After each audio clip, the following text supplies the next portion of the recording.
শিরোনাম: শেষ সিজদা। একজন বৃদ্ধ মুসল্লি প্রতিদিন ফজরের আজানের আগেই মসজিদে চলে আসতেন। কেউ তাকে চিনত না, কেউ তার নামও জানত না, কিন্তু সবাই দেখত তিনি দীর্ঘ সময় ধরে সিজদায় কাঁপতেন। একদিন এক যুবক কৌতূহল নিয়ে তাকে জিজ্ঞেস করল, চাচা, আপনি প্রতিদিন এত কান্না করেন কেন? বৃদ্ধ হেসে বললেন, বাবা, আমি জানি না আগামীকাল আর বেঁচে থাকব কিনা, তাই প্রতিটি সিজদাকে আমি জীবনের শেষ সিজদা মনে করে আল্লাহর কাছে ক্ষমা চাই।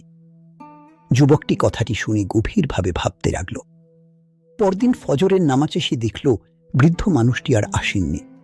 নামাজ শেষে খবর এলো গত রাতেই তিনি ইন্তেকাল করেছেন। মসজিদে নীরবতা নেমে এলো। যুবকের চোখে পানি চলে এলো। তার মনে পড়ল বৃদ্ধের সেই কথা, প্রতিটি সিজদাকে জীবনের শেষ সিজদা মনে করো। বন্ধুরা, আমরা কেউ জানি না আমাদের শেষ দিন কখন, শেষ নামাজ কখন, কিংবা শেষ তাওবার সুযোগ কখন আসবে। তাই আজ থেকেই আল্লাহর দিকে ফিরে আসি। রাসূলুল্লাহ বলেছেন, তুমি এমনভাবে সালাত আদায় করো যেন এটাই তোমার বিদায়ী সালাত। আল্লাহ আমাদের সবাইকে খাঁটি তাওবা করার তৌফিক দান করুন। আমিন।